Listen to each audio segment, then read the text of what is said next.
Doctor की, jail के प्रशासन की और सरकार में खास तौर से ये जो सादे भेष में घूमने वाले एलआईयू के लोग हैं, एसटीएफ के लोग हैं, इन सब लोगों ने वेल प्लान तरीके से उनका मर्डर किया। आम पब्लिक चैनल में मैं आफाक अहमद मंसूरी आपका स्वागत करता हूं। आइए आपको ले चलते हैं खबरों की दुनिया में। उत्तर प्रदेश की बांदा जेल में बंद मुख्तार अंसारी की मौत को लेकर अफजाल अंसारी ने अब एक बड़ा बयान दिया है। मुख्तार अंसारी के भाई अफजाल अंसारी ने बयान देते हुए कहा कि सरकार समझ रही है कि मुख्तार अंसारी की कहानी का दी एंड कर दिया। ये सही है कि मुख्तार अब इस दुनिया में नहीं रहे, लेकिन फूहड़ ढंग से सरकार के संरक्षण में अफसरों ने दुर्दांत अपराधियों को बचाने के लिए मुख्तार की हत्या की साजिश को अंजाम दिया। अफजाल अंसारी ने कहा जो राजधर्म है उसकी हत्या हुई है, कोई इसे बहादुरी मान ले तो अलग बात है। अफजाल ने कहा कि डॉक्टर, जेल प्रशासन, एलआईयू, एसटीएफ ने वेल प्लान्ड उनका मर्डर किया है। अफजाल अंसारी ने कहा कि जांच के लिए उनका बिस्रा प्रिजर्व हुआ है। अफजाल ने कहा कि उनकी बॉडी इस तरह दफन की गई है कि 20 साल बाद भी परीक्षण हो सकता है। अफजाल अंसारी ने कहा कि जिन लोगों ने समझ लिया है कि मुख्तार की कहानी खत्म हो गई है, ऐसा नहीं है, अब तो कहानी शुरू हुई है। वो समझते हैं हमने मुख्तार को मिटा दिया, लेकिन किसी की औकात का पता उसके अंतिम यात्रा से ही चलता है। मुख्तार के जनाजे के दौरान डीएम से बहस के मामले पर बोलते हुए अफजाल ने कहा कि मुख्तार की शव यात्रा में इंसानों के समुद्र में सैलाब आया था, जिसे देखकर अधिकारी पागल हो गए थे। आज तक भारत में किसी की शव यात्रा, दाह संस्कार में लोगों को प्रतिबंधित नहीं किया गया। हम मरमाहत हैं, अब हम अपने भाई को कब्र में लिटाकर मिट्टी डालने के लिए परमिशन लेंगे। वहीं अब्बास अंसारी की पैरोल के सवाल पर बोलते हुए अफजाल ने कहा कि हम 40वें तक का इंतजार नहीं करेंगे, हम कोशिश करेंगे कि हफ्ते 2 हफ्ते में रेगुलर जमानत पर जेल से बाहर ले आए। देखिए, मुख्तार की कहानी सरकार समझ रही है कि हमने द एंड कर दिया, लेकिन ये तो सही है कि मुख्तार इस दुनिया में अब नहीं रहे, लेकिन जितने फूहड़ ढंग से सरकार के संरक्षण में उनके चहेते अधिकारियों ने दुर्दांत अपराधियों को बचाने के लिए मुख्तार अंसारी की हत्या करने की साजिश को अंजाम दिया है, जेल में जबकि वो न्यायिक अभिरक्षा में होते हुए सरकार की ही कस्टडी में है, तो जो राजधर्म है उसकी हत्या हुई है। अब कोई इसे अपनी बहादुरी समझ ले तो अलग बात है। अब आप चैनलों के माध्यम से सरकार ये चलवा रही है कि उनकी मौत कार्डियक अरेस्ट, हार्ट अटैक के हुई। प्रथम दृष्टया पोस्टमार्टम में ये कारण आया है। हम इसका खंडन नहीं करते, थोड़ी देर के लिए हम इसे मान लेते हैं कि उन्हें हार्ट अटैक भी आया है, तो उस परिस्थिति में उनको पहुंचाने के लिए मेरा या जो परिजनों का आरोप है उसी वजह से ऐसा हुआ है। 19 तारीख को मुख्तार को जहर दिया गया, जेल में खाने में मिलाकर जहर दिया गया। मुख्तार ने खुद इसकी कंप्लेन न्यायालय में कराई, उनके वकील ने हमें भी बताया। हमने खुद जेल सुपरिटेंडेंट से टेलीफोन से बात की और उसने बताया कि हाँ, तबीयत खराब है, हम लोग डॉक्टर भी दो डॉक्टरों का पैनल बाहर से भी मंगाया है और जेल का डॉक्टर, ये 3 डॉक्टर उनका इलाज कर रहे हैं। हमारी ये वार्ता 20 तारीख को हुई है और उन्होंने कहा कि वो ठीक हो जाएंगे। हमने उनसे अपनी बातचीत में ये कहा है कि उनको जहर दिया गया है और इससे पहले भी उनके बैरिक का खाना चेक करने वाले जेल के कर्मचारी, बंदी रक्षक को भी इस जहर का असर हो गया था। जेल में डिप्टी जेलर जो उनकी जेल का बैरिक का इंचार्ज है, उसने भी एक दिन खाना चेक किया और उस जहरीले खाने को खा करके वो बीमार हो गया था। और ये दोनों भी, इनकी जान बची है, हॉस्पिटल में 5 दिन एडमिट रहे हैं तब। और अब की बार ये जहर मुख्तार को भी खिला दिया गया धोखे से, तो इनको एडमिट करा दीजिए।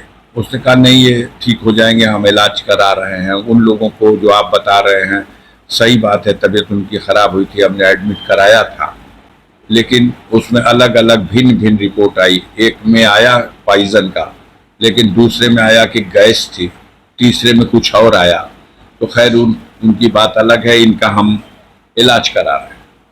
ये 20 को जब आप इलाज करा रहे हो, कह रहे हो ठीक हो जाएंगे, 21, 22, 23, 24, 25, 26, 6 दिन के बाद 3 बजे भोर में सुपरिटेंडेंट जेल बांदा ने रेडियोग्राम भेजा है मोहम्मदाबाद थाने पे, और वहां से वायरलेस के जरिए मेरे घर आकर के पुलिस के कर्मचारियों ने एक दिया कि ये बांदा से आया है आपके लिए संदेश सुपरिटेंडेंट का। तो में लिखा हुआ है कि आपके भाई की हालत चिंताजनक है, हम इसे मेडिकल कॉलेज में एडमिट कर रहे हैं, आप वहाँ जल्दी से जल्दी पहुँचिए। जब हम वहाँ पहुँचते हैं 12 बजे दिन में, तो मेरी 12:30 पौने 1 बजे मुलाकात होती है। उस समय मुख्तार होश में थे, उनसे मेरी बात हुई है, लेकिन वो उठ के बैठने की स्थिति में नहीं थे, पेट बहुत ज़्यादा फूला हुआ था, उनका ब्लड प्रेशर अभी भी बहुत कम था, ऑक्सीजन लेवल कुछ मेंटेन हुआ था। उन्होंने बताया मैं जेल में बेहोश होकर गिर गया था, और अब यहाँ आने के बाद धीरे धीरे मैं होश में आया हूँ। लेकिन हमारा इलाज अगर गंभीरता से ये लोग नहीं करेंगे तो हमारे बॉडी पे जहर का असर हो चुका है, मुझे जहर दिया गया है, सबके सामने उन्होंने फिर कहा। हमने डॉक्टर से बात किया कि आप रिफ़र कर दीजिए लखनऊ इनको पीजीआई के लिए या किसी और हॉस्पिटल में। तो उन्होंने कहा कि हम 3 से 4 दिन में इनको खड़ा कर देंगे। हमने कहा ऐसा मत करना कि इतनी देर तक अपने यहाँ समय बिता दो कि कहीं जाके इलाज ना हो सके। डॉक्टर के धर्म का पालन करना, समय रहते रिफर कर देना अगर कंट्रोल में ना आ रहा हो तो। उसने कहा हम 3-4 दिन में खड़ा कर देंगे, आप आके फिर मिल लीजिएगा। और मैं वहां से चला और 2 घंटा हम सफर किए होंगे, इलाहाबाद क्रॉस कर गए, जब तक मुझे वहां वकील ने टेलीफोन किया कि भैया ये फिर मुख्तार भैया को लोग जेल भेज रहे हैं। हमने कहा क्या हुआ?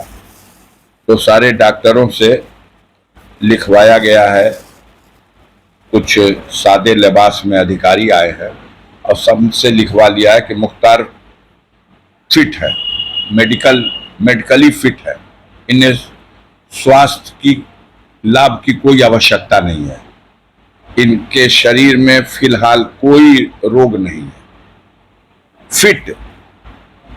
और व्हील चेयर पे बैठा के उनको व्हील चेयर ढंगरा के ले आके एम्बुलेंस में लाद के सुबह में 4 बजे हॉस्पिटल में एडमिट किया जाता है और आईसीयू में डाला जाता है जहां क्रिटिकल पोजीशन में मरीज हो। 6 घंटा इलाज के बाद हमारे डॉक्टरों से लिखवाया गया है, कुछ सादे लिबास में अधिकारी आए हैं और सबसे लिखवा लिया है कि मुख्तार फिट है, मेडिकली फिट है, इन्हें स्वास्थ्य की लाभ की कोई आवश्यकता नहीं है, इनके शरीर में फिलहाल कोई रोग नहीं है, फिट। और व्हील चेयर पे बैठा के उनको व्हील चेयर ढंगरा के ले आके एम्बुलेंस में लाद के सुबह में 4 बजे हॉस्पिटल में एडमिट किया जाता है और आईसीयू में डाला जाता है जहां क्रिटिकल पोजीशन में मरीज हो। 6 घंटा इलाज के बाद वो होश में आ जाता है और उसके 4 घंटे के बाद बिना ऑब्जर्वेशन में रखे उसको 72 घंटा ऑब्जर्वेशन में उसको जनरल वार्ड में रखना चाहिए था। सीधे साफ बदनीयती और प्लानिंग दिखाई दे रही है कि वापस जेल में डाला जाए। तो जेल में डाल दिया गया। 24 घंटे में उसकी हालत बिगड़ गई।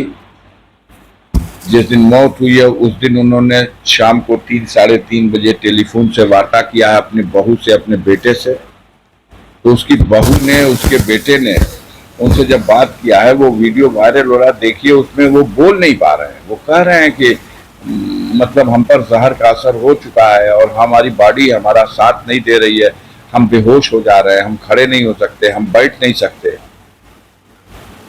इस कंडीशन में 3-4 घंटे बाद हमारा गैस भरा हुआ है पूरे पेट में। 10 दिन से मुझे बाथरूम नहीं हुआ है। अगर किसी को कार्डियक अरेस्ट होता है, किसी को हार्ट अटैक होता है, तो क्या ये सारी परिस्थितियां नहीं उसके लिए जिम्मेदार हैं? और ये सारी परिस्थितियां अगर हैं तो जेल का डॉक्टर कैसे लिखता है कि ये फिट है? तो डॉक्टर की, जेल के प्रशासन की और सरकार में खास तौर से ये जो सादे भेष में घूमने वाले LIU के लोग हैं और STF के लोग हैं, इन सब लोगों ने वेल प्लान तरीके से उनका मर्डर किया है। मेरा स्पष्ट आरोप है। और सुनिए, ये पॉइजन की बात आई है कि पॉइजन की वजह बनी है। हार्ट अटैक हो सकता है। अभी बिसरा रिजर्व हुआ है, गया है जांच में, केमिकल रिपोर्ट जैसी भी है देखा जाएगा। उसके बाद भी और किसी डेथ का पता लगे या ना लगे, लेकिन अगर जहर से डेथ होती है तो मुख्तार अंसारी की बॉडी दफन की गई है मिट्टी में, और इस एहतियात के साथ दफन किया गया है कि अगर जरूरत पड़ेगी जांच में आगे भविष्य में कभी, तो 5 साल, 10 साल, 20 साल के बाद भी उनकी बॉडी का उस स्थिति में भी परीक्षण किया जा सकता है। एक बाल और एक नाखून भी सलामत मिलेगा, तो उससे भी अगर पॉइजन से डेथ हुई होगी तो वो साबित हो जाएगा, क्योंकि आजकल टेक्नोलॉजी उस लेवल की मिल चुकी है वर्ल्ड में। तो जिन लोगों ने ये समझ लिया है कि मुख्तार अंसारी की कहानी डेड एंड हो गई, ऐसा नहीं है। कहानी तो अब शुरू होगी। कहानी तो अब शुरू होगी। आपने मुख्तार को बदनाम करने के लिए मीडिया का सहारा लेकर के इस सरकारी तंत्र ने झूठे मुकदमे लिखवाए, बदनाम करने के लिए झूठी कहानियां उनके साथ जोड़ी। जेल में बंद करने के बाद उस आदमी के खिलाफ 50 से ज्यादा मुकदमा जेल में भी है और 50 मुकदमा भी लिखा गया है। अन्याय की पराकाष्ठा है। वो समझते थे कि हमने मुख्तार अंसारी को मिटा दिया। कल पता चला है उत्तर प्रदेश सरकार को, प्रशासन को और जो मीडिया के बंधु हैं उनको भी देखने को मिला होगा कि किसी की औकात की पहचान उसकी अंतिम ही यात्रा होती है। और कल मुख्तार की अंतिम यात्रा में लोग शामिल न हो, इसके लिए पूरी उत्तर प्रदेश सरकार ने 3 दिन में चप्पे चप्पे, नक्के नक्के पूरे पूर्वांचल में, आजमगढ़ में, जौनपुर में, मऊ में, बलिया में, चंदौली में, गाजीपुर के हर जगह पे एकदम जैसे अजीब दहशत का माहौल बनाने का प्रयास किया था, फोर्स मार्च। लेकिन परिणाम क्या रहा? हुजूम का हुजूम ऐसे निकल रहा था जैसे कि जमीन फट गई हो, इंसान निकल रहे हैं। सिर्फ सर ही सर दिखाई दे रहा था। इंसानों का एक समुद्र में सैलाब आया हो, और पागल हो गए थे देख करके अधिकारी। फिर उनके गुस्से का मुजाहिरा भी आपने देखा होगा, इनलीगल धमकी भी आपने देखा होगा। आज तक इस भारत में किसी को अपनी शव यात्रा ले जाने के लिए और किसी के दाह संस्कार के लिए कभी ये प्रतिबंधित नहीं किया गया कि शमशान घाट शव यात्रा में कितने लोग जाएंगे या शमशान घाट पर चिता में कितने लोग लकड़ी रखेंगे। और न किसी मुसलमान के लिए प्रतिबंध लगाया जा सकता है कि किसी की नमाज जनाजा में कौन शिरकत कर सकता है और कितने लोग कर सकते हैं, या उसकी मिट्टी कौन दे सकता है या नहीं दे सकता है, और इसके लिए अनुमति नहीं ली गई। धमकी दी गई कि आचार संहिता लागू है। कोई पॉलिटिकल आयोजन था, किसी पार्टी का सम्मेलन था, कोई धरना जुलूस प्रदर्शन था? आचार संहिता के उल्लंघन का विषय कहां पैदा होता है? धार्मिक राइट्स हैं, धार्मिक क्रियाकलाप हैं। अब आप हर चीज को मतलब जैसे लगता है कि अहंकार की प्रकाष्ठा है। सारे देश देख रहे हैं लोग उस वीडियो में जिस तरह का अहंकार दिखाई दे रहा है, और सरकार ने जो मन बढ़ाया है। अब तो हम लोग मर्माहत हैं, हमारा भाई नहीं रहा, हम उसकी लाश कब्र में सुला के मिट्टी भी नहीं देंगे, मिट्टी लेने के लिए आपसे परमिशन लेंगे। ये स्थिति है। तो इस सरकार की उल्टी गिनती है। ये अहंकार तो कंस को भी था, जो मथुरा नरेश था। नहीं, जेल जब वो कंप्लेन हुई थी, जब कंप्लेन किया मुख्तार ने कोर्ट ने संज्ञान लिया और रिपोर्ट मंगाई कि उसकी तबीयत खराब है और कह रहा है कि हमें जहर दिया गया है, तब एक ही जेलर था बांदा जेल का, वो जेलर सस्पेंड किया गया, 2 डिप्टी जेलर सस्पेंड किए गए। कि बात लीक कैसे हुई, उसके वकील से क्यों मुख्तार को मिलवा दिया गया, मुख्तार मिल करके अपना लेटर अपने वकील को कैसे दे पाया, इसलिए सस्पेंड किया गया। कि इस रहस्य को जेल के बाहर कैसे गया, इसलिए वो तीनों सस्पेंड किए गए। उनके हर गुनाह में आप सम्मिलित रहिए,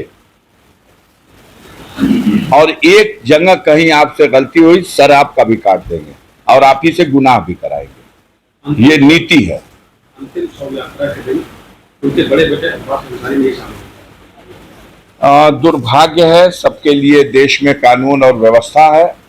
अब्बास कासगंज जेल में बंद हैं। उनकी कई 2-3-4 मुकदमा तो मऊ में चुनाव के दौरान उनके खिलाफ लिख दिया गया, आचार संहिता उल्लंघन का। 2-3 मुकदमे और उनके ऊपर है। जब वो नेशनल चैंपियन हुआ था, गोल्ड मेडल मिला था उसको निशानाबाजी में, तो उसने अपने लाइसेंस को, जो यूपी का लाइसेंस था, दिल्ली ट्रांसफर करा लिया था। उसमें क्या कमियां रह गई उसको आधार बना के एक मुकदमा, एक वहां की लखनऊ की एक जमीन को लेकर एक मुकदमा, एक गाजीपुर की किसी जमीन को लेकर मुकदमा, ये सब लिखवाया गया है। ज्यादातर मामलों में उसकी जमानत हो गई है। 2 मामले ऐसे रह गए हैं जिसमें अभी एप्लीकेशन उसकी हाई कोर्ट में पेंडिंग है। इसमें उसको शामिल कराने के लिए सीधा सा है कि पेरोल का नियम है कि पुलिस कस्टडी में किसी के परिजन की अगर इस तरह से मौत होती है तो उसके दाह संस्कार या मिट्टी में शामिल होने के लिए किसी को दिया जा सकता है। इस आधार पर हाईकोर्ट में दरखास्त दी गई, लेकिन अफसोस ये रहा कि जिस कोर्ट में ये दरखास्त पड़ी और जहां सुनवाई होनी थी, चूंकि वो एमएलए हैं इसलिए एमपी एमएलए कोर्ट में ही सुनवाई हो सकती है, तो वो कोर्ट उस दिन बैठी ही नहीं। सुबह में बताया गया कि लंच में बैठेंगे, लंच में बताया गया कि आज जज साहब बैठेंगे ही नहीं। तो जब बैठेंगे नहीं तो डिसाइड नहीं हुआ, और जब डिसाइड नहीं होगा, आदेश नहीं होगा, तो जेल से निकल के आएंगे कैसे?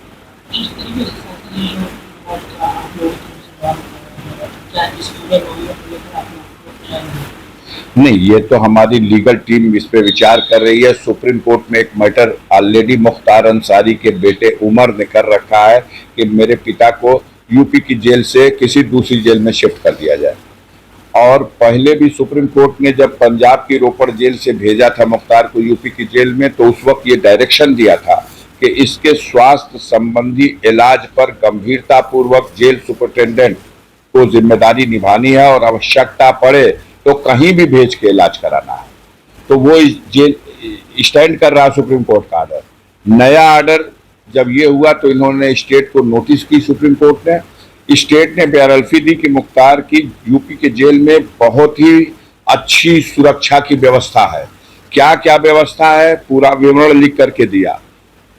माननीय सर्वोच्च न्यायालय ने उनको डायरेक्शन दिया कि ये जो व्यवस्था है इसकी फिर से समीक्षा किया जाए, और आवश्यकता किसी और चीज की है तो इसमें और वो सुरक्षा बढ़ाई जाए, और इस दरमियान में उनके स्वास्थ्य संबंधी सुविधाओं पर भी विशेष दृष्टि रखी जाए। उसके बाद ये हुआ है। 8 घंटे और 10 घंटे में व्यक्ति आता है, आईसीयू में भर्ती होता है, आईसीयू से वापस जेल में जाता है, जब वो व्यक्ति चलने फिरने की भी स्थिति में नहीं है। तो ये पूरा वेल प्लान्ड है, और पूरी तरह से मिल करके इस तरह से ऐसा किया गया। तमाम नेता सांसद भी गाजीपुर में बैठा लोते तो हमारा ये डिस्टर्ब ना होता। बैठ जाइए, हम बात कर लेंगे आपसे, इनको कहिए बंद करा दें। सर तमाम नेता सांसद देने पहुंचे थे, आज स्वामी प्रसाद मौर्य भी आपके पास आए।